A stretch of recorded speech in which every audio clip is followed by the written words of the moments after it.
You know, here at Fully Booked and Caffeinated, we love coffee, but there are so many options to choose from in the coffee game. So how can you narrow it down? Well, allow us to help. Afuera Coffee is a company that sources their specialty beans from Central and South America, and the environment is quite literally in every bean. The volcanic soil infuses each coffee bean with vibrant and unique flavors. They have a flavor for everyone based on your personal tastes. Bold espresso for me, smooth light roast for Heather. And that's not all. The best part about Afuera Coffee is the ethical sourcing and sustainable farming practices they use to give you the best coffee while still protecting Mother Earth. And there's more. 5% of all sales are donated back to charities that provide conservation efforts to the great outdoors.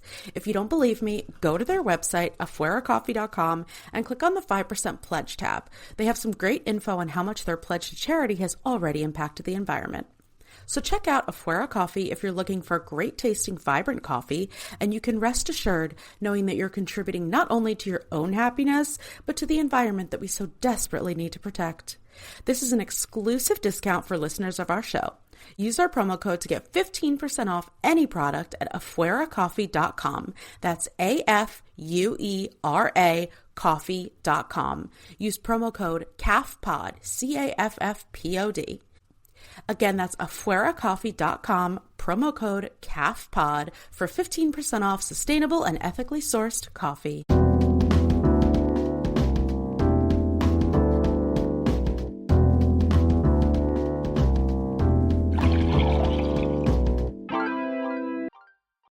Hello, welcome to your favorite bookish podcast, Fully Booked and Caffeinated. I'm Kelsey. And I'm Heather. And today we have our monthly bonus episode, Bookish Banter, where we discuss the other books we've been reading this past month and whether we recommend them, and also our other favorite pop culture obsessions. This is April's recap. So the weather is finally getting nice. The sun is shining. Even when it's cold, the sun is trying to shine. And we're filling up our calendars with summer activities. So, yes, that's that. Please and thank you. Let's talk about what we're drinking. What are you drinking / what did you have for coffee? I have my water this evening, but I had to talk about my coffee that I got Saturday. I got a peanut butter infused cold brew with, I think it was like a marshmallow cold foam and a s'mores Oreo. It looked so pretty. Yeah, they called it like the peanut butter s'moreo cold brew, something along those lines. But it was gorgeous and delicious. I love that. And that was from where? Caffeine Haven. You love Caffeine Haven. You go there a lot. Yeah, they have the Howell location. I have not been to the Toms River location yet. Okay. Which is actually very close to my job. I was going to say, is it close by? Yeah. I mean, not that I'm going to be there much longer. But yeah. You have to go before you're done. Yeah, it's like right on like Main Street, which is right by the courthouse. And I work like up the street from the courthouse. So okay. Yeah, you'll check it out in the next month. I'll make it happen. Yeah. Yesterday, I had to run out to CVS, so I got a Wawa coffee. I got their banana bread coffee again because it's so delicious, but I took it home and I made it iced. Oh, that's nice. And they have on the touchscreen, they have a bunch of banana bread drinks now. There's like a milkshake, a like frappuccino type thing, all of these. But I just made my own iced coffee because. Do you know which coffee shop I don't get the hype about is Seven Brew? Have you had them yet? I haven't been there. So is they that opened in Lakewood. Well, they opened up a location in Toms River. Okay. And people like rave. I saw a lot of people raving about it on TikTok forever ago. I have a friend who like consistently goes, and every time I go, I don't like the coffee. That's so unfortunate. That's how I feel about Rook. I know that their coffee is delicious, but every time I go, they fuck up my coffee. Every single time. Like, me and Eric would get a coffee. His would be delicious and perfect, and mine would suck. And I'm like, why are they doing this to me? So, like, Allison, it's her favorite place in the world. Yeah. She'll go like every day. And I'm like, can you order my coffee for me? Yeah. Yeah. I don't know. Like, I don't know what I'm doing wrong, and also I think that their flavorings, however they're made, I think taste a little funny. So, but whatever. There's many coffee shops to try. Yeah, exactly. We got plenty of other places, and we'll be going back to Ren's at some point in the near future. But we'll have to figure out what else is in the area so we can make a little day of it. I know, because we're going all the way to Blackwood. We have to drive so far. All right. Well, cheers with our current waters. Yeah, I know. All right. So, reads for this past month. I have 5, which is pretty good. I have 4. So, I had an arc, Body Count by Cody Crawley. This was really fun. It wasn't earth-shattering, but it was set at the Jersey Shore. Like, it was set in Wildwood.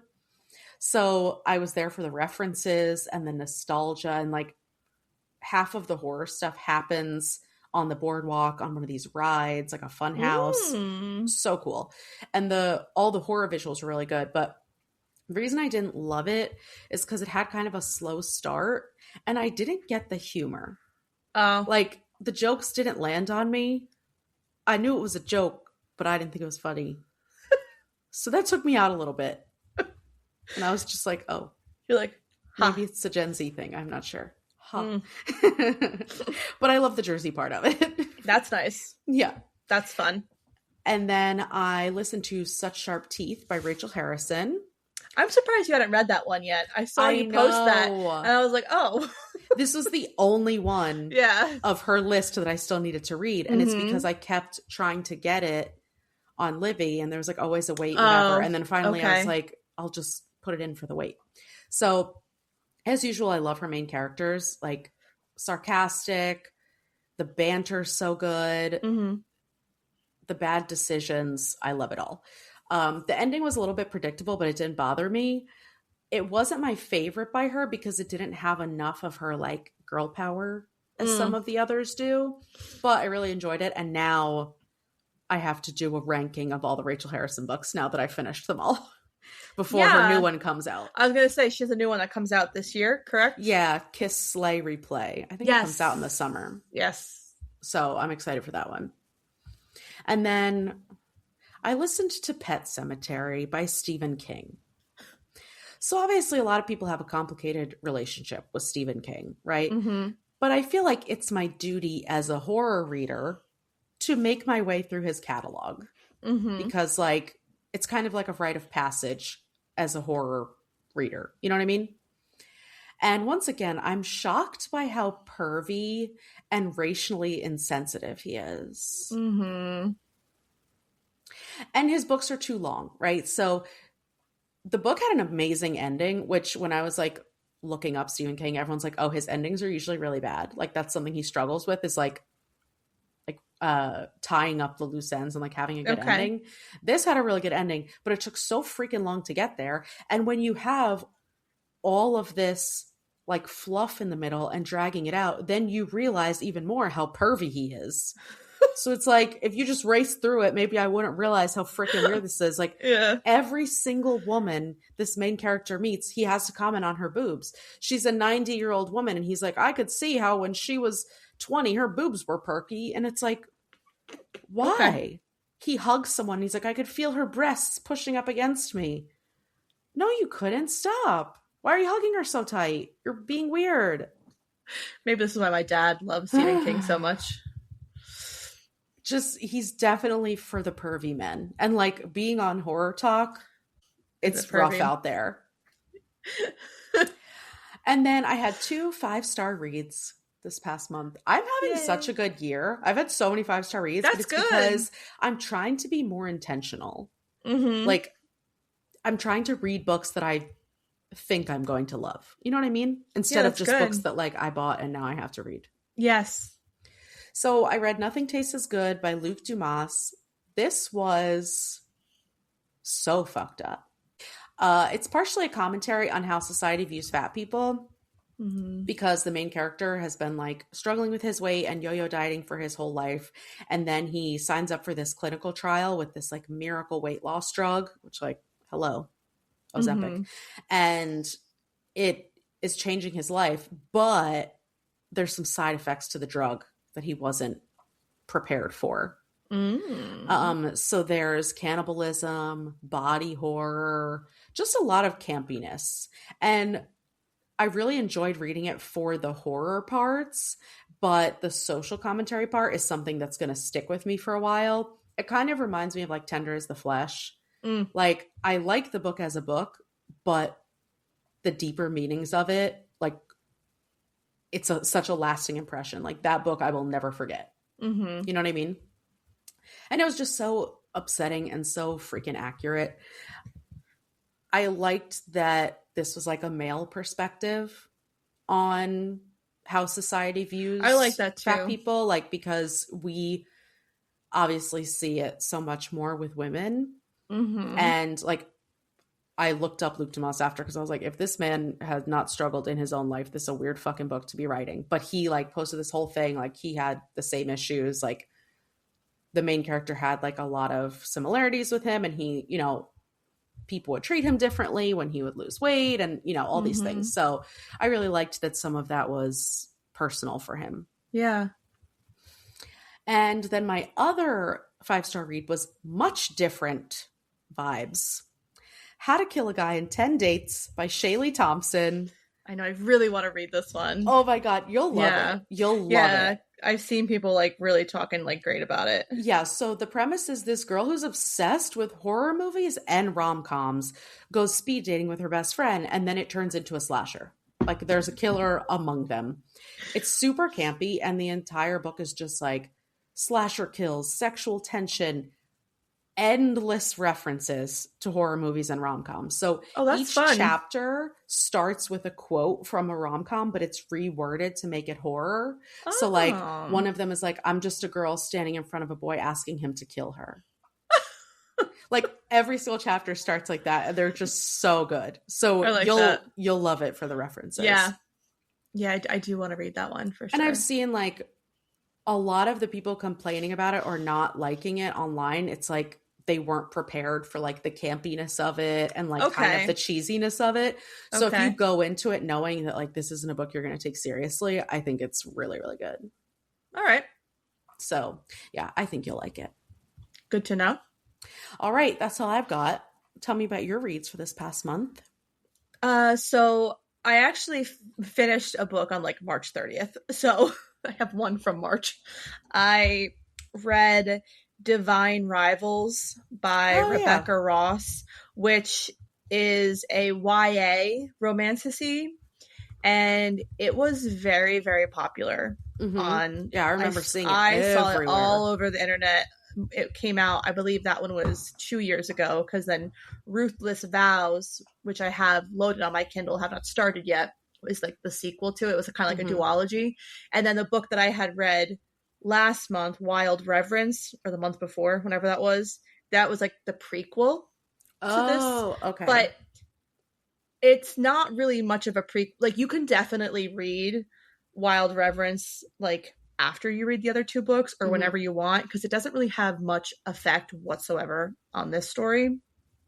But it like takes place in the same kind of atmosphere where there's gods and there's now a war happening between two different gods, and the one that like the female main character becomes like a reporter to like, because her brother went off to the war, and so she's trying to find him. It's actually, she has a very depressing life. Like she's like a lot of trauma. Okay. But I love her character. Like she's a really good character. But she has this magic typewriter, and she's writing, when she writes something, and like if she writes a letter and it goes to another person who has the same magic typewriter. Like there's 3 of them. And of course it's like her arch rival at the newspaper company that she was at first. Okay. And then obviously they fall in love. Duh. So But they finally like get together, and then of course, like in the sequel, they're like ripped apart. So we'll see what happens. Great. But I really liked it a lot. It was really, really good. I think I even gave it 5 stars. Okay. I think. So it lives up to the hype. Yeah. And then unfortunately, I did finish Part of Your World. I probably should have DNF'd it, but I pushed through. No, if I had to finish it, you had to finish it, Heather. That's why I finished it, to be honest. I was like, Kelsey finished it. So, and then I did like a TikTok about it because I was like, is like Abby Jimenez a good author? Because I did not vibe with this at all, which is very surprising for me because there hasn't been a romance author that I dislike. And everyone was like, no, and some people were like, it was like flip-floppy. Some people were like, that was like her best book. So if you don't like it, you're never going to like her. The other people were like, no, that was my least favorite, but her other ones are better. So it was definitely like divided. Mm-hmm. So I'm going to give her one more shot because our friend Kristen reads a couple of her books. Not that she thinks they're amazing, but she does enjoy them. So I am willing to try to read a couple other ones. But I did not like Part of Your World. It was very slow, felt very unrealistic. Like it was too far-fetched of a love story, but we'll see. It was also much too long. So could have been 100 pages shorter. Could have been an email, honestly. Like most romances, could have been 100 pages shorter.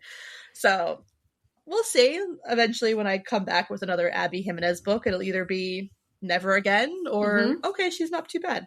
Mm-hmm. Okay, we love that. Mm-hmm. I read the 3rd book in the Love and Hockey series by Lauren Blakely. This one was called The Proposal Play, which was best friends that realize they're in love with each other. And they kind of they get married for fun in Vegas. And they're like, oh, we're going to like annul it when we get back home. And they never do, obviously. And then they realize how much they love each other. Not much really to give you on that one. It's pretty self-explanatory. Okay. I know. And then my favorite read was the 2nd book in the Heartstrings. So I read And Now Back to You by B.K. Borison. Oh, yeah. And you loved it? It was so good. You know, every time I read a book by her, I'm like, this is going to be my favorite. Every book I read surpasses it. Mm-hmm. I just really, really liked it. The 2 characters, Jackson and Delilah, their story was probably definitely one of my favorite ones that I've read. Mm-hmm. She just writes really good characters. I'm so happy because I know there was a lot of anticipation about that one. Yeah, and it was great, and I'm very happy with it. But it's so funny because this was the book that caused all that discourse on Threads about the Wawa sub. Because she said a hoagie, and people were like, no, it's a sub. And she was like, well, from where I'm at in Baltimore, they call them and then the girl who created the thread was like, I did not expect this chaos, insanity. And it became a whole thing. There was articles about it. So I love that. Mm-hmm. But yeah, it's fun because they're both obsessed with the weather, which I think is a fun tidbit for them to have. But I was very impressed with it and I liked it a lot. And for the record, it's a sub. Right? We've established this. I call them both, to be honest. Well, you got Pennsylvania in you. That's why. Pennsylvania is a hoagie. Calls her hoagie. So Jersey is a sub. I know. So I go back and forth because, when I would go to Pennsylvania, we would go to a shop that was literally called Hoagies. Mm-hmm. Also, I feel like if you're getting it from Wawa, you're allowed to call it a hoagie because Hoagie Fest. Yeah, because they literally the Wawa hoagies, but it's still a sub. Yeah. Yeah. Mm-hmm. I don't call Jersey Mike's hoagies. No, Jersey that's Mike's a sub. Mm-hmm. Mm-hmm. And so, if I'm going to an Italian deli and I'm getting a sandwich, I'm not calling it a hoagie. No. No. So yeah, this is very important. Discourse. There was a lot of discourse over what people should be calling it. And I thought that was one of the greatest things.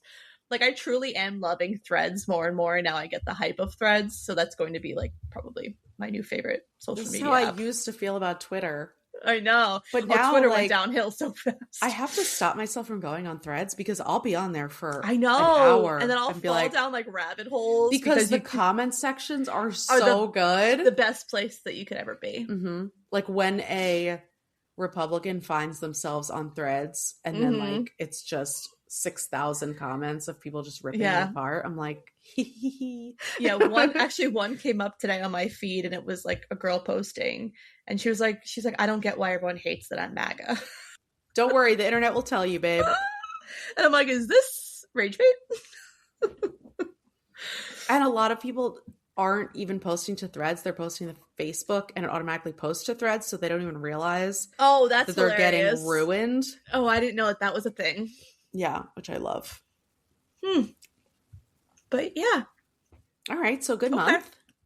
No audiobooks. I've actually been putting my audiobooks on pause so I can start doing audiobook walks instead of listening to them in my car, because I'm no longer going to have that drive to work. So I have to do them a different way now. So you'll do them on walks. That's good, though. Yeah. All right, so what about upcoming releases for next month? I saw a couple. I have two that I've been highly anticipating. Okay. Because Carly Fortune's book comes out next week, Our Perfect Storm, which I'm very, very excited about. So I'm going to go buy that next week for sure. Elsie Silver, the cowboy romance author, she has a new series that's starting. The first book comes out in May as well. It's called Fever Dream. Nice. Okay. So yeah, I saw Carly Fortune's book. Also, Midnight Train by Matt Haig is coming out. I didn't see that one. Yeah, so that's the second in his Midnight series, which obviously we covered Midnight Library on this podcast. I'll have to get that one too. And then Body Count, the book that I talked about that I have the arc for. I actually saw that, and it's so funny because I thought I recognized the cover, and now I know why, because you read it, because I was like, oh, I wonder if Kelsey, I'm like, I feel like Kelsey wanted to read this one. Yeah, because it was on my anticipated releases, and then I got it from NetGalley, so that comes out May 5th. So pretty soon. And then the only other one I saw was Make Me Better by Sarah Gailey. I saw that too. Yeah, she's so the Sarah one that Gailey wrote Just Like Home, right? Yes. Okay. And I didn't love Just Like Home. I didn't like the ending, but it is very polarizing. Like, some people really love it. And I did really like her writing, so it was just the ending that I didn't like. But so I definitely want to read this one. They're non-binary. Are they? Yes. They were at the panel. They were supposed to be at the panel with Catriona Ward and Nevo, but something happened. Sarah Gailey wasn't able to make it, so it was just the two of them. But I was really looking forward to seeing them speak there. So that kind of sucked. But I definitely want to read this one and give this one a try. So we'll see. Book of the month. Once again, sucked. I have skipped. And I put my little comment in there, and I said, where are the horror books? I didn't. I said, there's no horror selection. The horrors still persist on Book of the Month. The horrors persist, and yet I can't read about them. Just not great picks. Like, some of them look interesting, but nothing I'm going to spend a month credit on. Yeah, I'm going to see how the rest of the year goes. And if it's like this the rest of the year, I think I'm going to cancel my membership. Yeah, I think I'm done after I use... Because I have like 7 credits on my account. So I'm done after I use those. Yeah. But it's just kind of frustrating. And it's like, it's not cheap. You know? Anyway, so we're done with Book of the Month. Although they could win me back. We'll see. We'll see how it goes. When they read your comment, like, we're so sorry. Yeah. Here's a full month of just horror books just for you. And then it's like one horror book that's like 100 pages. Yeah. That's fine. Listen, as long as they're listening. Anywho, before we get into our book noise, let's take a quick ad break. If you're a listener of the pod, you know that Heather and I are booked and busy. We're always looking for ways to make our life easier and to boost our energy and focus, which is why we've got a company for you to check out called Strong Coffee Company. Their instant coffee and latte options not only provide a quick route to your delicious morning coffee, their blends are also infused with 15 grams of grass-fed protein, 5 grams of MCTs, 250 milligrams of adaptogens such as ashwagandha and theanine. If you're like, what the heck does all that mean? It means you'll be getting much better sleep, more mental clarity, and no jitters or crashes. Better sleep means more productivity and more energy to do things you love, like read and listen to this podcast. So if you're committed to being your best, healthiest self without giving up your daily cup of coffee, check out Strong Coffee Company. We've got an exclusive discount for you only for listeners of our show. Head to strongcoffeecompany.com and use promo code CAFPOD to get 20% off any product. This is the highest discount Strong Coffee offers, so make sure to use this code ASAP and let us know what you think. Again, that's strongcoffeecompany.com and use promo code CAFPOD. If you've been a long-time listener of the pod, you know Kelsey and I are all about pop culture and the entertainment industry, and if you happen to be looking for a one-place stop to shop for officially licensed merchandise, we've got the place for you.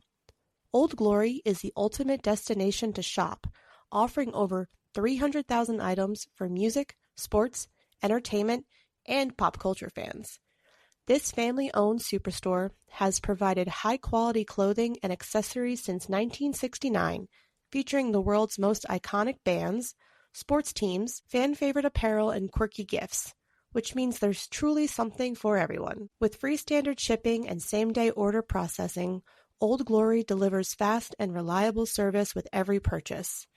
So whether you are shopping for yourself or looking for that perfect gift, Old Glory is your one-stop shop for iconic, high-quality merch, and our lucky listeners will receive an exclusive 15% off any product with the promo code CAFPOD.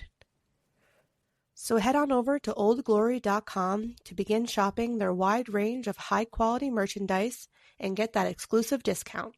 Again, that's Old Glory, OLDGLORY.com, promo code CAFPOD. We're back.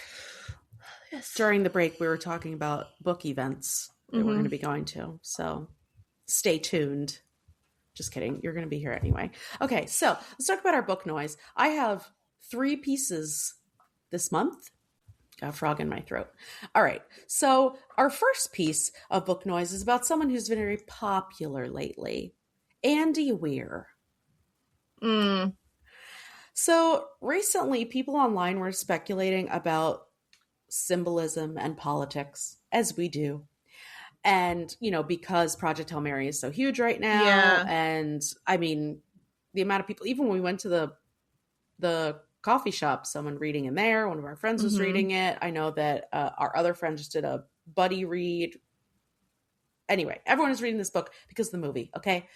So Andy Weir did an interview and he made it very clear that he, quote, never puts any politics or messaging in any of his stories at all. No deeper meaning, no symbolism.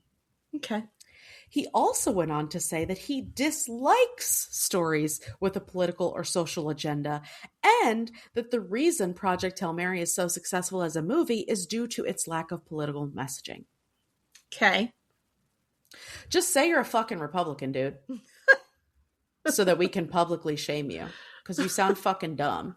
And I've never read any of his stuff yet. I do want to read Project Hail Mary, but from Reddit, it's apparent that a lot of themes in his books appear progressive, like climate change, anti-xenophobia, just like some of these things that are obviously political, but they seem to be more progressive, right? He says, okay, this was pre-2016. Obviously, politics are much different now, but he used to say that he was fiscally conservative, socially liberal. He also called himself a libertarian with a lowercase L, which is such a dumb thing to say. But I have so much beef with Andy Weir, apparently. Clearly. But it's just so annoying that, like, people are reading and seeing these messages in your books and enjoying your books and dissecting them and trying to figure out what you meant and the bigger meaning. And you're just like shooting them down and being like, no, whatever you're reading into it isn't true. Whatever you think is in it isn't true. This is just screaming white guy who isn't personally affected by the horrible things happening in the world. 100%. And I would so much rather these authors just pick a fucking stance and go with it, because this illusion and this lie that reading isn't political is so fucking dumb, and it makes you look ignorant. Like, everyone who says reading isn't political is obviously hiding from something. Yeah. And doesn't want to face the fact that everything is political. 100%. And because he's in a position where he can do that, and it obviously doesn't affect his life, and now he's like rolling in cash, is so fucking frustrating. Yeah. Men. Male authors. Ugh. Okay. I'm fired up about Andy Weir, that motherfucker. Okay.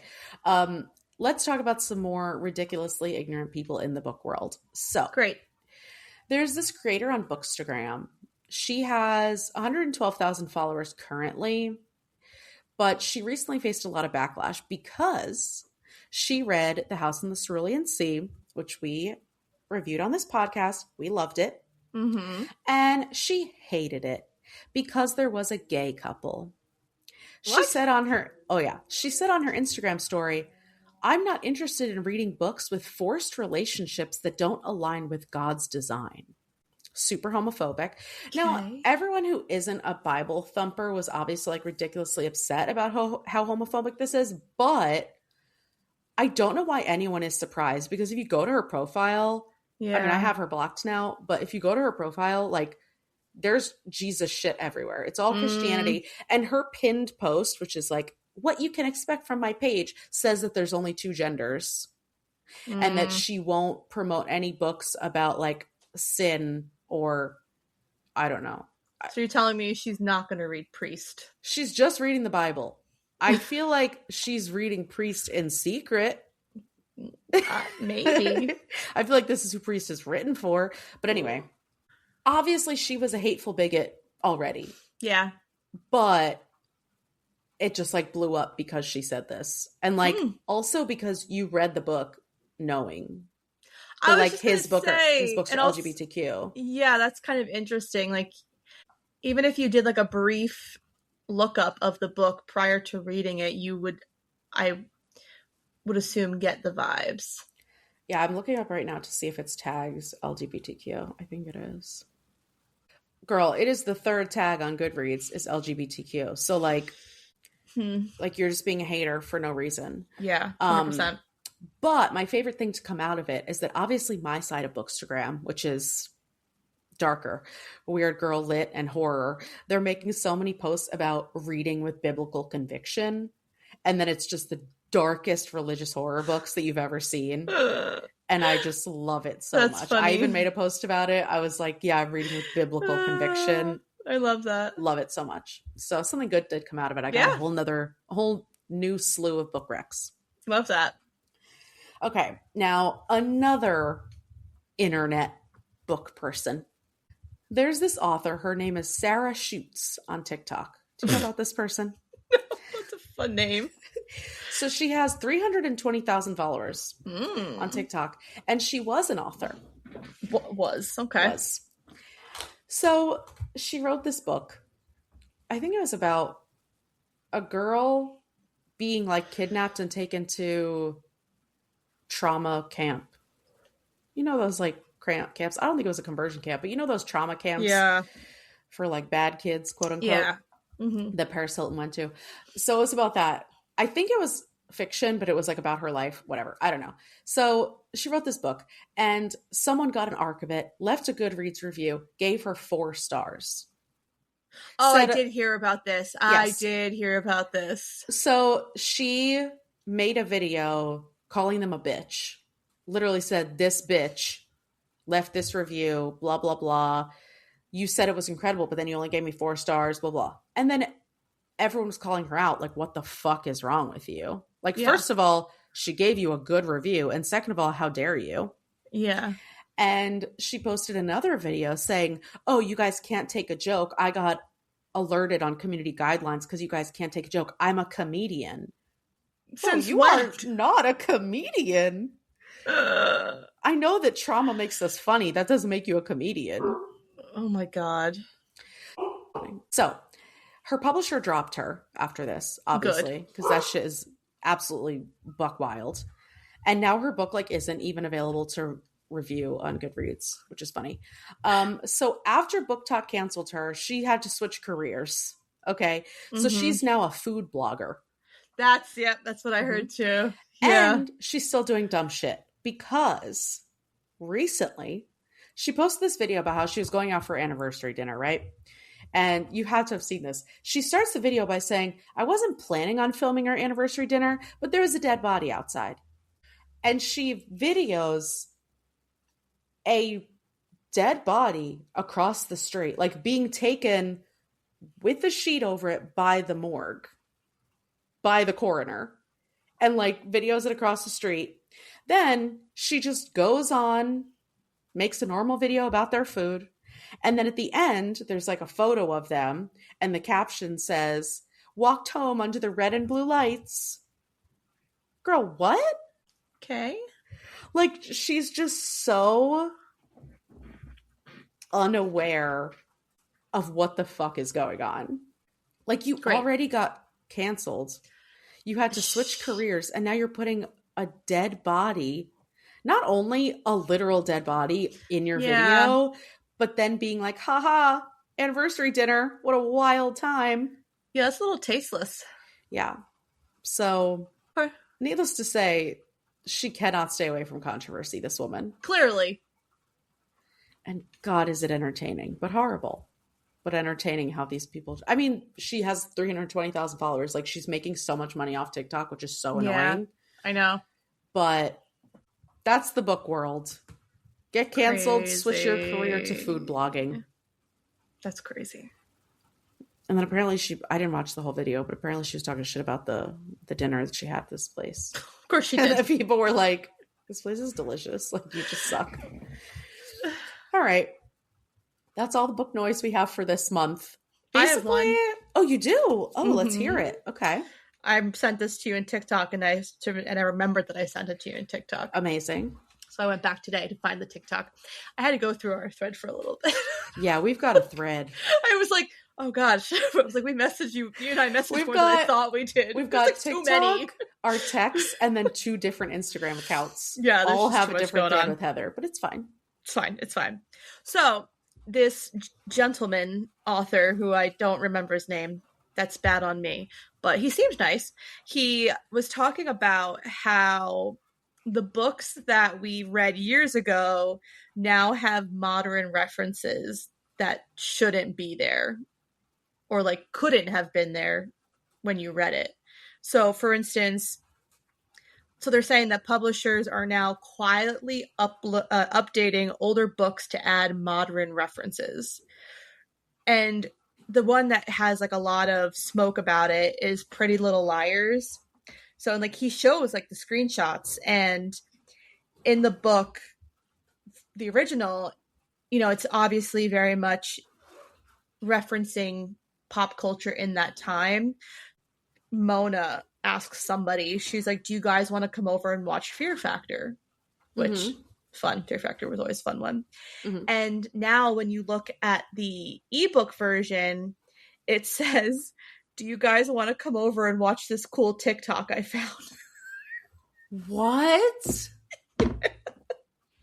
Which, like, why number one, you're not going to invite someone over to watch a TikTok? You can literally send it. Also, that's not going to age that well either. TikTok is not going to be around forever. No, also, that's sacrilegious. Don't fuck with Pretty Little Liars. Yeah, and like it's obviously not something that occurred during the time frame of that book. Because the whole point is that they had to come over and watch it because they didn't have streaming. Yeah. So this is like a new thing now that like publishers are doing, is they are. And do you remember a while ago I brought up how film people were doing the same thing? Yes. How they were going in and like AI changing movies. Mm-hmm. So like this is like the same thing, but now for books. So and it is AI generated, right? It has to be. Yeah. There's no way they're paying someone to go through all these books. And like, so it's just another reason why AI is just fucking ridiculous. It's so now you're just unnecessary. Now you're just taking these people's original work and just changing them to make them more relevant. Like, I don't get it. As if someone's going to be reading Pretty Little Liars now and be like, oh my God, what the hell is Fear Factor? And then it's going to like ruin the whole book for them. Like, I don't get it. No. Yeah. So that's like something that I don't love. I hate it. I hate it too. Yay. Another win for AI. God, my eyes permanently twitching. Every day of my life. I was going to talk about Reese Witherspoon and the AI stuff, but my mental capacity for that is done for now. It's too much. It's too much. All right, before we switch away from books, let's take another ad. Here at Fully Booked and Caffeinated, Kelsey and I love a good strong coffee. But sometimes you just need a coffee to take the edge off and not keep you up all night, or maybe you're cutting back on your caffeine intake without sacrificing the flavor. Well, that's where Savorista Coffee comes in. Savorista Coffee offers premium craft decaf and half-calf blends that are small batch roasted for exceptional taste, with ethically sourced beans, natural decaffeination, and bold flavors, such as the Colombian Inspiration Decaf with chocolate, caramel, citrus, and fruit notes, or the Barely Buzzed Half Calf with dark chocolate, toasted marshmallows, and walnuts, which is directly going into my shopping cart. Our listeners can enjoy an exclusive discount of 25% off any product with our promo code CAFPOD. So head on over to Savorista.com and be sure to put in that promo code during checkout.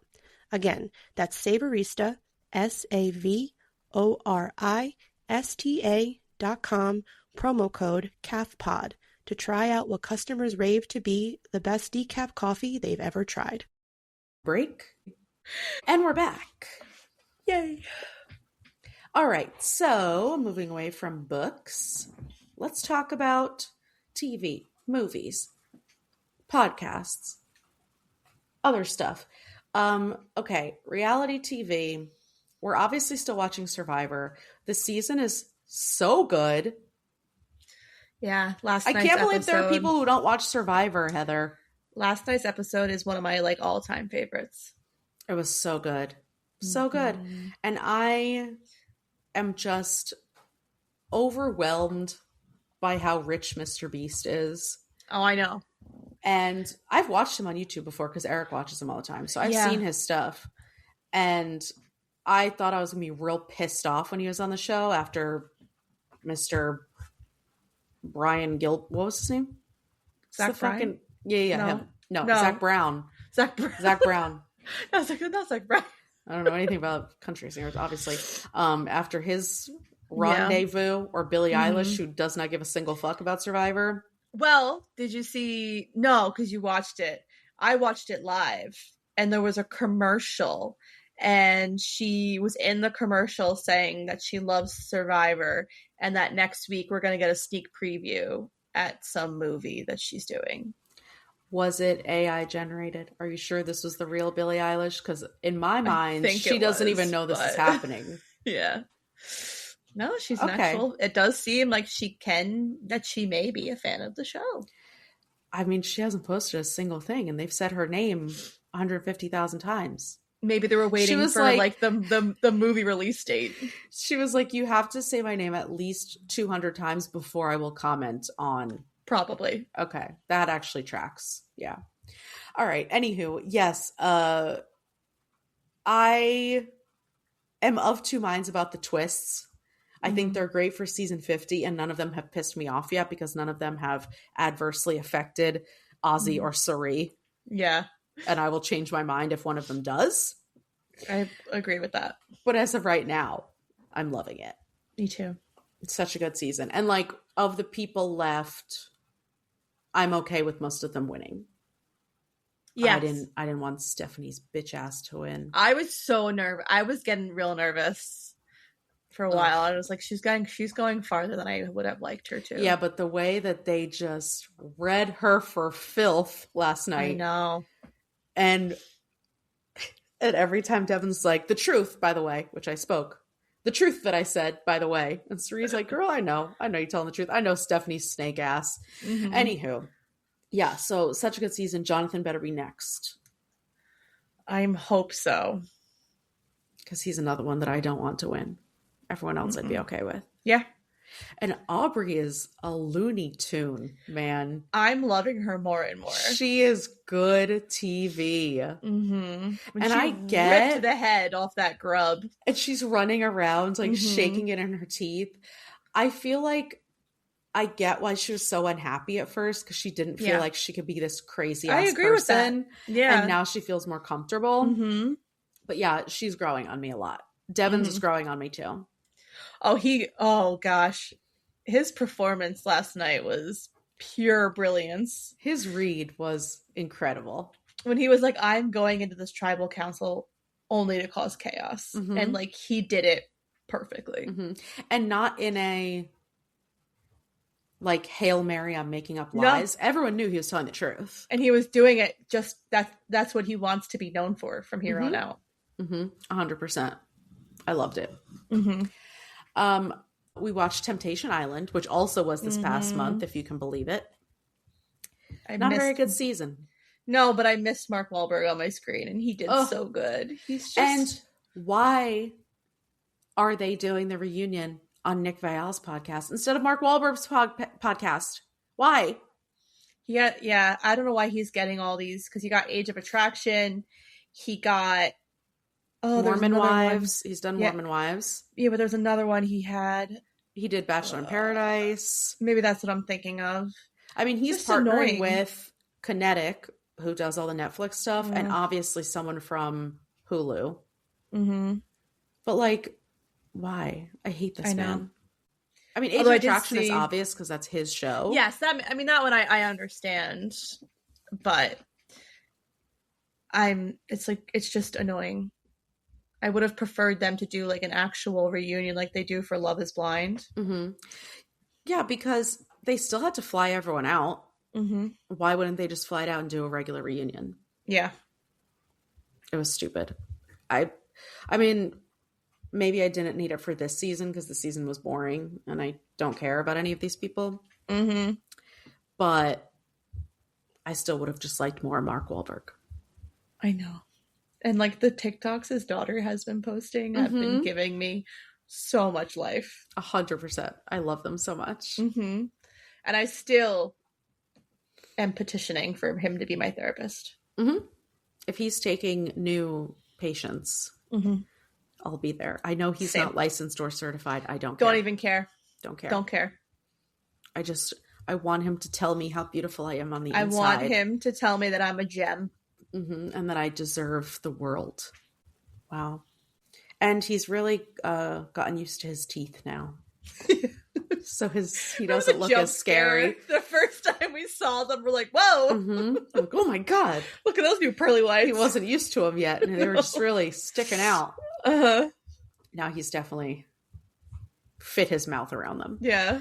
I am watching Real Housewives of Rhode Island, which is a brand new Housewives franchise. It has Ashley Iconetti from The Bachelor. It's so good. Like, this is classic first season Housewives. Because like now on the current seasons of all the other cities, everyone's doing things on purpose. Everyone's doing things specifically for the camera. Everything is like orchestrated. This is just like raw messiness. And it's so good. Like, these people clearly have no idea how they're coming off on TV. Okay. And it's very New Jersey-esque because Rhode Island is like kind of, you know, it's a tri-state type thing. So yeah, it's such a good season. I love it. Nice. I do want to watch it. Yeah, you'll like it. And then our other Bravo show, I am watching the current season of Summer House, which is so upsetting because they're still editing it in real time. That's what I heard, yeah. And there is just so much of Sierra supporting Amanda, of Amanda fawning over Wes, of Amanda and Kyle just despising each other. You think it's bad on the seasons you're watching? It's bad. He'll be like, love you. And she'll just look at him and then walk away. It's so bad. It's so, so bad. But you're on season 5. 4. 4? So in April, I finished season 2 and season 3. Gotcha. Okay. Which, like, season 2 was tough to get through. And I still stand by that Lindsay and Everett are the definition of a toxic couple. Because holy shit. And then season 3 was really, really good. It definitely got better. I listened and I held through. But I'm happy I watched the first 2 seasons because, like, I think I needed that for a lot of the lore. You need the lore. Because I know a lot of people, especially like a couple podcasts I've listened to and, like, friends of ours, they just kind of start at random seasons and they say, like, you really should just start from the beginning. Mm-hmm. It's worth it to, like, push through. So, but yeah, and then season 3 with the, like, introduction of Paige and Hannah was really fun because obviously, like, I've listened to Giggly Squad and Hannah was on random stuff with, like, The Bachelor and everything, and I didn't really know who she or Paige DeSorbo were.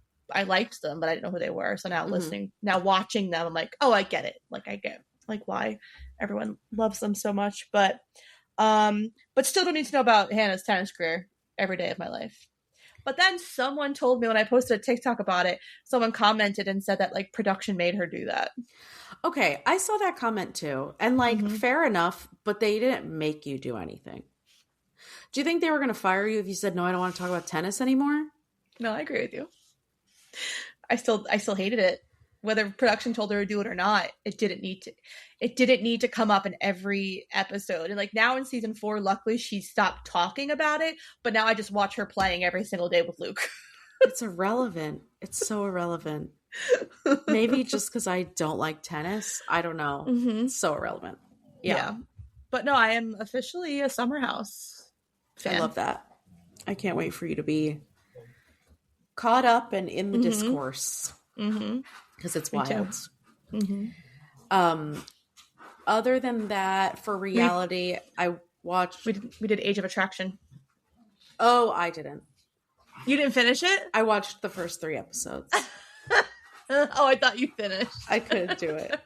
It's so bad. It's so bad. It was so fucking bad. I'm so mad that I made myself sit through that entire series. Yeah, I don't know why you did that. And then you tried to trick me into it, and I didn't fall for it. But we did watch Love Overboard. And that was good. That. I told you that one was I'm good. happy I watched. Yeah. Gabby's so funny.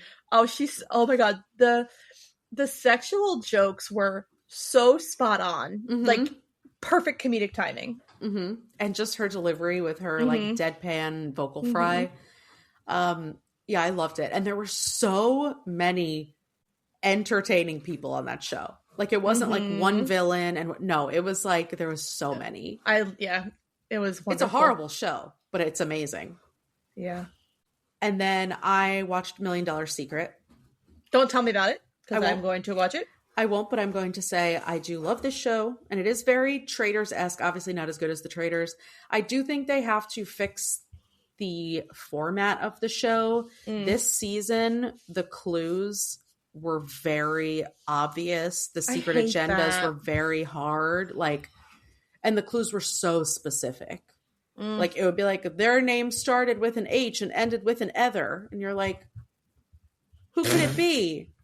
Like, it was ridiculous. Yeah. Okay. So I don't love that. I think that it was probably too hard the first season. So they were trying to balance it. So I think they'll probably adjust because I've seen like a lot of people online saying the same thing. But it was a really good season. I'm happy with who won. So you'll watch it and I can't wait to watch watch it again next month. What about you? Any other reality? Let me double check. I think we discussed all my reality. Yes. Okay. Scripted, I watched Something Bad Is Going to Happen on Netflix. I want to watch that. It's good. It's good. It gets very weird. Super weird. I like weird though. I think you'll like it. They lost me a little bit in the middle, and then I liked the end. And the first couple episodes are really good, like very ominous, like slow burn, psychological. A lot of unanswered questions, but I feel like that was kind of the point. Yeah, I liked it. And then I also watched this other show called Soulmates on Netflix. Have you heard of this? I don't know, actually. So it's kind of Black Mirror-ish. Okay. It's basically this test that you can take, and then you find out who your soulmate is, and then you can, like, a bunch of people. I think it's 8 episodes, perhaps, or 6, but each episode is a different couple. Oh. And basically, and it's scripted? Like, is it scripted? It's scripted. Yeah, it's scripted. Because it's like this like AI test to find out who your soulmate is. And then it's basically all like the aftermath of different situations where they took the soulmate test. So one, they like leave their partners and go with their soulmates. And then another one, like their soulmate ends up being not who they thought they were. Like, you know, it's all different. I really liked it. I think you would definitely like it.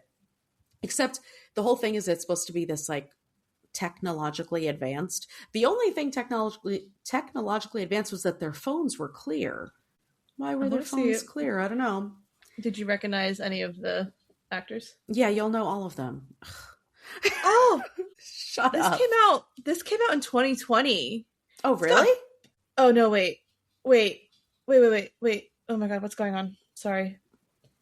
Are you not technologically advanced either? So this was actually an AMC show. Yes, it was. Because it's got Shiv from Succession, who I love. Sarah Snook. I saw Bill Skarsgård. Mm-hmm. Yes, he's in it. Yes, I know him. Charlie Heaton from Stranger Things. He plays Jonathan Byers. Oh, I gotta watch this. Yeah, I knew it was an AMC show. My cousin watched it when we were in Florida together. Oh, Charlie Heaton. Yeah, I know him. What did he play in the show? He was in the 5th episode, it said. Malin Ackerman, I know who that is. Okay. Yeah. I will add this to my list. Yeah, let me go into my notes app that has my things to watch, which is very long. Oh, I'm sure it is. And also, remember the other day I told you there's something else I'm supposed to be watching. I remembered what it is. It's the new season of Jury Duty. Oh, we started it. Eric and I started it. Is it good? Yeah, we only got like 3 episodes in, but it's so Office-esque that I love it. Mm-hmm. Okay, so that is the show that I was meant to be watching that I forgot about. Yeah, we Eric and I started it, but we only got like a couple episodes in, and then we've been so unbelievably busy that we haven't had a free moment to watch it together. Yeah, so. Yeah, but it is good, definitely. Mm-hmm. Is that all you watch scripted? Yes. I have 3. I did finally watch His and Hers. Oh, yes. Okay. It wasn't anything special. I mean, it was good, but it didn't like stand out to me. Did it have the same in any way? Yes and no. So like the mom writes like this long ass letter and she like reads it at the kitchen table while like the mom is outside with like the daughter. Okay. And stuff. You know, like I my favorite part of the book was that the fact that like she, spoiler alert in case nobody's watched it, spoiler alert, was when she like murders the dad and like buries him in the yard. And like, you know, that was like I think a monumental part of the book, and the dad wasn't even in the show at all. So I kind of didn't like I missed that. But like I love John Bernthal a lot, but his character really pissed me off in the show. Yeah. Like he was too much. Like the acting was like too much. And I was like, I actually don't. I only got through a couple episodes and I was like, I don't even care to finish this. But I didn't like the book either, so. Yeah, I was like, this is probably like my least favorite role he's been in. Because I love him. Like he's definitely like one of my favorites. So I was like, oh. And I also like love Tessa Thompson, but. So it was like, okay. Like I watched it, so that's fine. See, don't remember. Did I talk about The Pit last month? Like, I can't remember when I started it. So I'm officially caught up. Yeah, you hadn't finished it yet. And I am obsessed with it. It is definitely one of my all-time favorite TV shows. And now I have to wait until January of next year. And I'm very upset. Oh my gosh, that's so far away. Yep. So I'm contemplating starting ER, but I don't think I'm ready for that. Yeah, I don't think you're ready for that either. So maybe not yet. And then I watched season 2 of Paradise, which came out. I had watched season 1 last year. That's on my list on Hulu, and it's so fucking good. Like I blew through the season. I couldn't stop watching it. And so there's going to be one more. Apparently, from what I read online, it's only going to be 3 seasons. Okay. So there's only one more season, but it's just it's just so interesting because Dan Fogelman, the creator and writer, like he did This Is Us. So to like watch This Is Us and then see what he created with Paradise. And it has the guy in it from This Is Us. Sterling K. Brown. Sterling yeah. K. Brown. And I it's love just him. like, I am blown away by people's creativity and like what they come up with. And it's just, it's such a good show. It's so well done. I don't think there's anything I disliked. Like, I love that. So you definitely need to watch it. Yeah, it's on my list. I'll watch that too. That's on Hulu too. Yeah. It is on Hulu. Yeah. I'll watch it before I pause all my subscriptions when I do my new budget. I need to rotate my subscriptions out so I'm not paying for all of them at the same time. Yeah, as soon as Survivor is done, I'm going to pause Paramount because I don't watch anything else. That's the only Paramount. thing I watch. Because I used to watch The Challenge, but now The Challenge isn't even on it. So yeah, I mean, sometimes Millie watches Little Bear, so I don't know. We'll see. You could probably watch it on YouTube, though, no? Actually, no. I think we tried. Oh. And you weren't able to. It like made you go to Paramount to watch it. Is this the same Little Bear that we used to watch? Oh my gosh, I love Little Bear. She really likes it. And it's because it's such a good sensory show because nothing's happening. That's like chaotic. It's very low key, very low stimulation.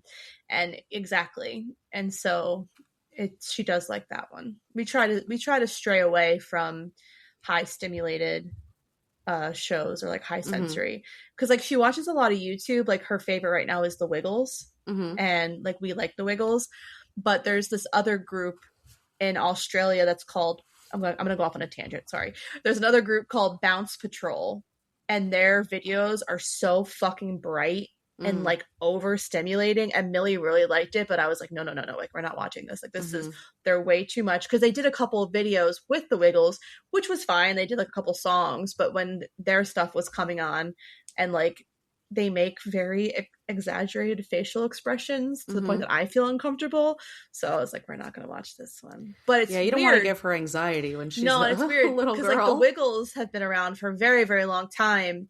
And like Bounce Patrol is more of a recent YouTube, and they have like more followers than the Wiggles. So it's like really kind of crazy. Yeah, but we love the Wiggles. We're seeing them in August. I know, it's so exciting. The Wiggles. Yeah. But anyways, so Little Bear. Yeah, that's the same show that we watched. Wow, I love that. Anyway, there's the child section of the Bookish Banter. Yeah, it has to be a little bit. We got the politics section. We got the kids section. Our current favorite book is called The Octopus Escapes, and it reminds me so much of Remarkably Bright Creatures. Oh. It's like this octopus in the book is Marcellus. So I was talking to my cousin about Remarkably Bright Creatures, and she's the one who told me about the nonfiction book about the octopus, because she's a librarian. And she's like, this is one of my favorite books ever. Like, you have to read it. I was like, oh, it sounds so good. And we were just talking about how like freaking cool octopus are. And it's true. All right, I also watched my monthly documentary. I also watched a documentary. You did? Which one did you watch? Noah Kahn, Out of Body. Little different than the one I watched, but like to piggyback on your very first segment when you were talking about the nothing tastes as good. Yeah, he talks a lot about like body dysmorphia. Oh, does he? In the documentary. And so again, it's so refreshing seeing like a male's point of view, because he's very much like negative about his body and like his appearance and everything. So it is really, really nice to see like a man talking about it. And I'm sure that conversations that he has on the podcast, on the documentaries, are very helpful to other men that are watching. Oh, definitely. And I know that he has a lot of imposter syndrome also, Noah Kahn. And I think that's a good thing for us to see men talk about too, because women, are usually suffering from that. So, I mean, we know that Noah Kahn is out here doing God's work. So literally, his new album is pure crack. I know. Like, what a time. Good. What a time for that album to come out. I was looking at, because I got an email from StubHub, and they're like, oh, there's some tickets left for Philly to see Noah Kahn. Like $700 for one ticket. I was like, I'll listen in my car like I always do. Thank you. Yeah. But I'm like, oh, this album is hitting too close to home. Mm-hmm. Mm-hmm. And it's crazy that he covers so many different things, because like The Great Divide like hits me so deep. Well, and I think that's what I love about his music too, is that while when he writes them, they're for a specific moment in his life, but you can interpret it in whichever way that you need to. Mm-hmm. And this is definitely a big album about like his family and stuff, and it's just so good. Mm-hmm. Yeah, it is. No skips. And he's also so funny on, what is he on Threads? Yeah, I think he's so funny on there. Yeah, every time he's posting. So yeah, I love him. My documentary was a little different per se, because wasn't happy. I watched Trust Me, The False Prophet on Netflix. It's 4 parts and it's extremely upsetting. It's about the FLDS church, this sect in Utah, like on the border of Utah and Arizona. Mm-hmm. Those are on the border together. Yes, of course they are. I have no We have discussed how many times that we do not know where the states are. Okay, but they say it several times, map and we're not going to get them. And I work in an industry where we ship all over the U.S. Nope. I don't have to look at a map. Don't ask me. Anywho, they said it many times in the documentary that they were on the border of Phoenix, it must be true. Salt Lake City. They could have said they were on the border of Hawaii and New Jersey, and I would have been like, well, wild. I've never seen it. Anyway, that's not the point. The point is, it's about how this like community of Mormons were falling apart because their leader went to prison, right? And when their leader went to prison, he was like, you're not allowed to have sex or get married or do any fun shit while I'm gone. And they were like, oh God, now we can't do any fun shit. And so they weren't allowed to work. They weren't like making money. They weren't doing anything. And then the government came and started kicking them out of their houses because they didn't have money to pay for their houses, right? And so then this woman who, I don't even know what her career is because she's had 100,000 different careers, but now she spends her time trying to help different communities. And her husband is a Hollywood movie producer. So she has the money and flexibility to kind of help these people. So they were going to make a documentary about these families who are being displaced from their homes. And basically the people were trying to push back and saying like, you're asking us to do things that are against our religion, which like, there's laws about that, whatever. So that was their original idea for the documentary, right? Then when they get there, they realize that there's this guy who thinks that he's the new prophet, the new coming of Jesus or whoever the fuck. And he starts infiltrating this community. He takes 20 wives, 10 of which are underage. And he starts asking them to film him, like make a documentary about him. And they kind of go undercover and start getting information for the FBI about these like sex crimes that he's committing with these children. And it's just like very heartbreaking because like she really loves all of these women and like she knows every minute that she's betraying them, but she's like, it's for their own good. Like I want them to have their freedom. And the second that, you know, like the jig is up, she's like, in her mind, she wanted them to immediately accept what she did and kind of like understand why she did it. Yeah. And obviously they don't. They still believe in this guy. So it takes some time or whatever. But the most upsetting part was that one of the women is from the fucking cult. I don't know. I don't have another word to call it. So I'm going to call it the cult. And her 5 daughters were married off to this man because her husband agreed to give them to this guy. And so she like goes undercover and she just like is in her, you know, like she got her Mormon hair and her outfits and she's so soft spoken and she's just sitting there like telling about all the horrible, horrific things that she had to go through. And I was crying like a baby. I was like, like just hearing her speak about it and being so composed and just saying the most like earth-shattering stuff. Yeah. And seeing what her religion and her community and all like the way they've shaped her was just fascinating. And that she's like, you know, I didn't want to go against my religion. I don't want to go against God, but I knew this wasn't right. I knew this wasn't right. Yeah. And it's like, yeah, trust a woman's freaking intuition. Especially a mother's intuition. Seriously. So it was very, very good. It's very upsetting, but it's extremely well done. It's the same people who did Keep Sweet, Pray and Obey, which was another one. It's another religious one on Netflix. Yeah, that one is good too. It's the same people who did it. So it's really well done. Nice. But also the guy is so disgusting and ugly. Gross. And repulsive. I don't understand it. Religion is like dickmatizing, I guess. I guess so. Gross. Anywho, only other thing I watched was I went to the movies.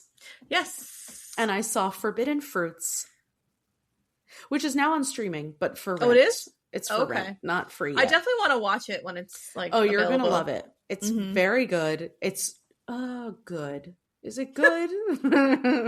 It's like kind of campy, right? Like, it's so campy. You think it's going to be like a future like cult movie. Yes, 100%. Yeah. Like it's very Mean Girls meets The Craft. Yeah. And the performances, the outfits, the dialogue, like there's so many quotable lines from it. The plot is, we're not talking about the plot, okay? The plot wasn't there. They tried to put a plot in there. It didn't work. We're here for the vibes. The vibes. Vibes and only. Victoria Pedretti. I love her so much. Was so good. And like, this is different than anything she's ever done before. Yeah. She was incredible in it. She's like a sex symbol. She just like oozes sex every time she's on screen. She was incredible. Better than I thought she was going to be. And I love her in other stuff, but this was just like so different. She's not usually in campy stuff. Yeah. So yeah, it was great. You know, she plays a crazy girl well because she does. We all watched You. But I love, that's like, she showed up in Something Bad Is Gonna Happen. I know. That's like another reason why I really want to watch it. Yeah, and people were like, okay, I knew this was gonna be good. As soon, like anytime you're watching a horror anything and Victoria Pedretti shows up, you know it's about to get real weird. Yep. So yeah, the movie was great. Hopefully it'll be on streaming soon. I mean, it was not in the theaters for very long. Okay. So anything else exciting that you watched? No, that was it.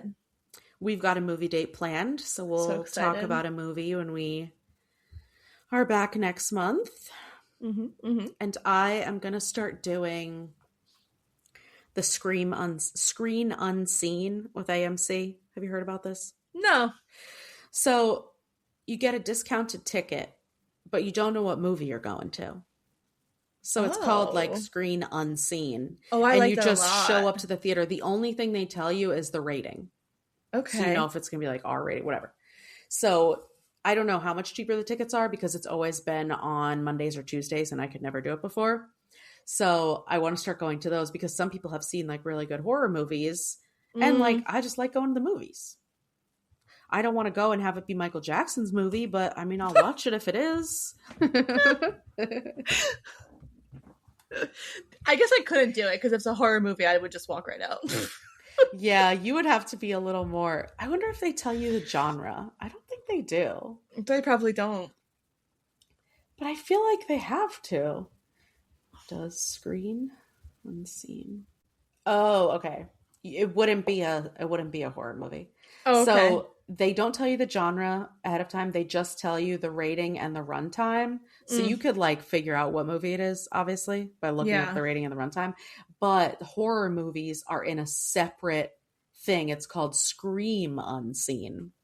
That's what you need. Yes. So you wouldn't accidentally see a horror movie. Okay, great. Then maybe I will. Then I may look into that. And I will be going to Scream Unseen, and then we'll circle back. I mean, yeah. I'm going to have some free time coming up, so. Exactly. So why not take yourself on a movie date? Yeah.